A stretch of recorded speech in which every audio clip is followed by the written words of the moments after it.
Jadi kita makan yang baik itu bentuk bersyukur, Masya Allah. gitu ya. Bentuk syukur kita, bentuk rasa terima kasih kita kepada Allah Allah. yang sudah memberikan kita nikmat kesehatan. Gitu.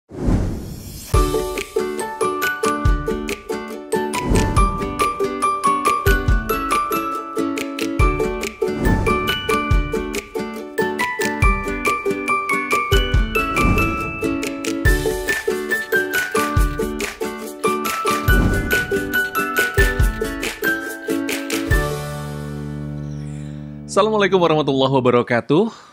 Ayah bunda, tahukah Anda ternyata bicara tentang makanan. Makanan bukan hanya membuat seseorang itu menjadi tumbuh dan berkembang, tetapi juga berpengaruh terhadap karakternya. Ya, berpengaruh pada karakter jiwanya. Dan di bahasan Parent Trick kali ini, kita akan membahas tentang makan makanan yang sehat. Seperti apa sih dan sejauh mana urgensinya untuk anak-anak memperkenalkan dan juga agar anak-anak makanan yang sehat itu. Kita bahas dengan penulis buku Little Habit, Bunda Ari Indriani. Bun? Ya. Udah makan, Bun? Belum makan. Belum makan ya. Tapi Belum memang makan. akhirnya kita untuk makan pun pilih-pilih ya. Iya. Ini baik atau enggak, sehat atau enggak gitu ya, Bun ya? Betul. Jujur-jujuran. Coba nanti kita buka isi kulkas kita. Oke. Lebih banyak apa isinya? Oh no. Lebih banyak apa isinya? Lebih banyak makanan segar atau makanan Instan. ya. Di rumah kita lebih sering memasak yang memang bahan dari makanan segar, atau makanan-makanan beku yang tinggal menghangatkan di microwave misalnya. Kalau kita jalan-jalan, kita lebih sering mengajak anak-anak makan junk food, atau makan makanan yang lebih makanan rumahan. Betul. Ya. Semuanya berpengaruh. Bukan hanya mungkin kalau itu masih lebih banyak ke sisi kesehatan mereka, ya kan. Tapi bahkan seberapa makanan itu didapatkan dari mana, dari harta yang baik atau tidak, Masya Allah. itu amat sangat juga akan berpengaruh terhadap kondisi kejiwaan mereka ya. Gitu. By the way, intermezzo dulu nih. Kayak katanya orang-orang yang paling sehat itu adalah orang Jawa Barat, Bun. Kenapa? Seneng makan lalap. Disimpan di kebun, tinggal bikin sambal, udah beres gitu kan. Habis kebunnya ya. Kebunnya yang habis. Oke, bicara tentang makanan sehat. Ya. Bagaimana cara kita mengenalkan makanan sehat? Kan anak itu gimana dikasihnya sama kita kan gitu ya. Anak itu sebenarnya menerima aja. Ayahnya mau ngasih apa, bunda yang ngasih apa. Nah, cuman kayaknya ini tepatnya sih untuk ayah bundanya nih. Bagaimana caranya agar mereka membiasakan makan makanan sehat untuk anak-anak? Ya. Sebetulnya konsep awal makanan sehat dulu yang harus kita kenalkan kepada anak-anak gitu ya? Dan kitanya juga ya. Betul. Makan sehat sebetulnya adalah bentuk syukur. Ya, makan makanan yang sehat kita sampaikan kepada anak-anak. Kita diberikan 2 mata, 2 telinga yang sempurna, kita diberikan nikmat sehat. Itu kan karena Allah sayang sama kita. Ya, Allah sayang sama kita. Dan diberikan badan yang sempurna ini salah satunya dengan dijaga kan? Dijaganya dengan diberikan makanan yang baik. Jadi kita makan yang baik itu bentuk bersyukur. Gitu ya, bentuk syukur kita, bentuk rasa terima kasih kita kepada Allah yang sudah memberikan kita nikmat kesehatan gitu. Yang namanya sehat, nikmat sehat kan baru kerasa kalau pas lagi sakit ya enggak. Orang yang makan sehat aja sakit, ya kan? Apalagi yang nggak makan sehat gitu. Kayak kemarin lagi saya sakit, bunda padahal makan sehat ya, tapi kok kena virusnya giliran virus yang ya atuh gitu ya.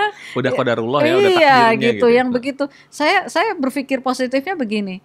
Saya dengan makan yang lumayan sehat aja begitu gitu. Apalagi kalau enggak, kan gitu ya. Kita begitu saja, jadi nggak perlu menyesali. Oh, padahal saya begini ya, padahal saya begini. Nah, tanamkan itu kepada anak-anak bahwa makan makanan sehat itu bentuk rasa terima kasih kita. Kayak misalnya ibarat badan kita adalah sebuah mobil. Kita dikasih mobil pinjem nih.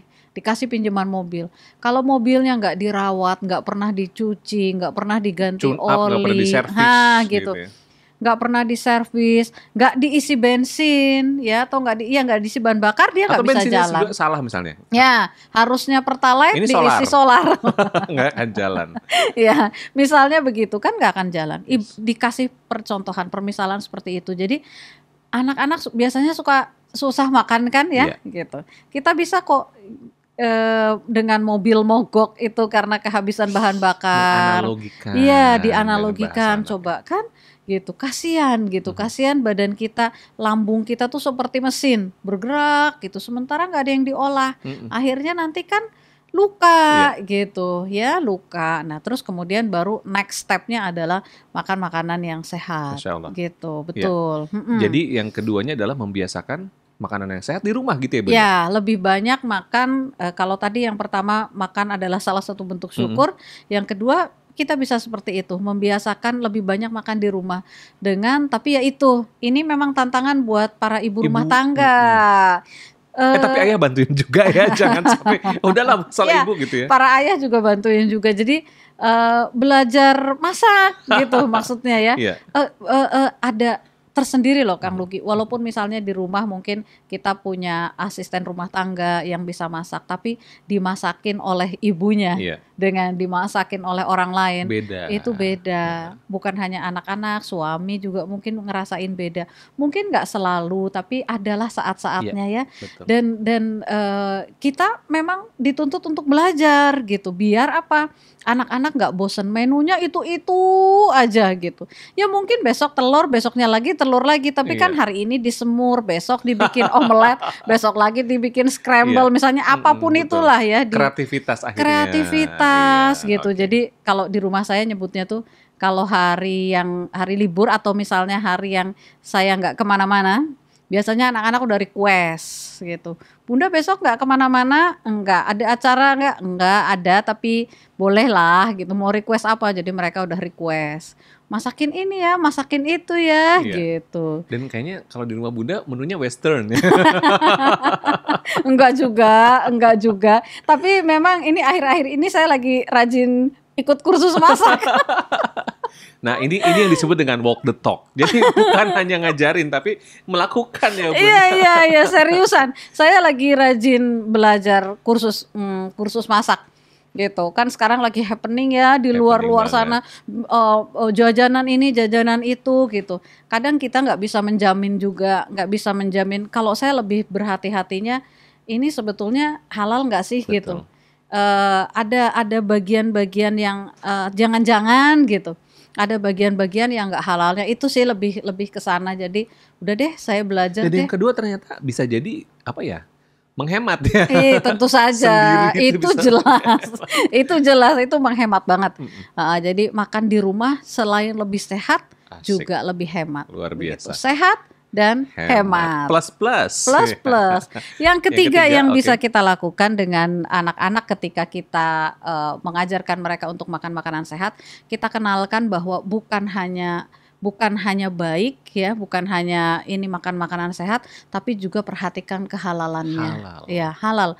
Pastikan ketika kita kita ajarkan kepada anak-anak, kalau mereka mau membeli sesuatu, coba lihat ada logo halalnya enggak gitu ya. Tetapi halal juga tidak cukup gitu. Perlu yang baik juga. Makanya kan di dalam Islam kan konsepnya kan halal dan thayyib kan.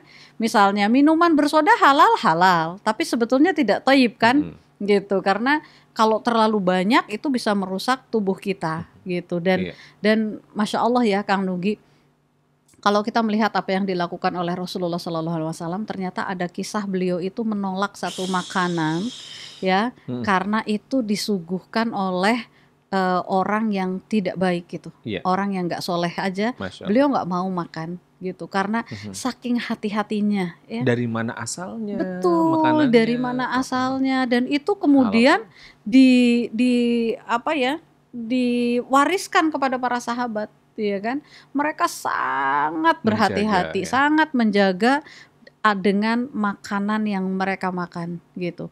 Yang sangat populer dari kalangan ulama tentu saja ayahnya Imam Syafi'i yang ketika dia makan apel, sudah dimakan di tengah hutan gitu ya, ada apel yang terhanyut gitu kan, dimakan, baru ingat setelah selesai makan, waduh, ini punya siapa? Ini apel punya siapa? Jangan-jangan yang punya apel nggak ridho, bayangin gitu. Kalau kita sekarang kayaknya nggak akan nemu sejauh itu, nemu ya udah deh halal aja ini halal gitu.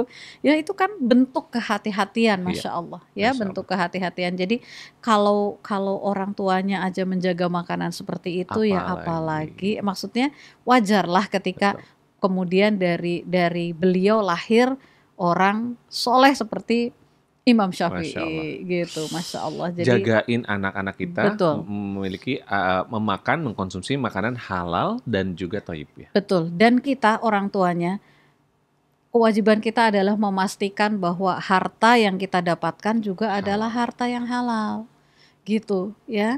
Jangan sampai sedikit saja gitu ada harta haram yang kemudian masuk ke dalam anak-anak kita ya. Nauzubillah min dalik. Saya ada beberapa sampel lah ya Kang Nugi gitu. Ada beberapa sampel yang menyedihkan gitu. Kalau melihat orang tuanya memang ternyata ya banyak melakukan hal yang mereka nggak salah gitu kan ya. Mungkin gitu. Mereka nggak tahu juga. Iya, mereka nggak tahu juga gitu. Tetapi ternyata memang berdampak ketika pada dewasa.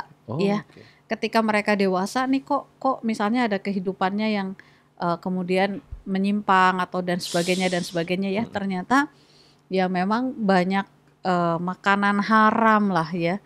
Banyak makanan haram yang mereka makan gitu. Jadi harus sangat hati-hati karena kan anak-anak kita tidak tahu kita yang mencari nafkah untuk mereka. Jadi kalau misalnya seorang istri gitu ya, ketika suami pulang dengan membawa uang yang misalnya tidak biasanya gitu, tanya jangan langsung happy alhamdulillah gitu, nggak langsung happy seperti itu, tapi kok tumben gitu bawa uang banyak. Pernah tuh Bun, saya dari gitu mana? Bawa gitu ya, beda gitu, dari mana? Rahasia. Suami kan kayak gitu kan.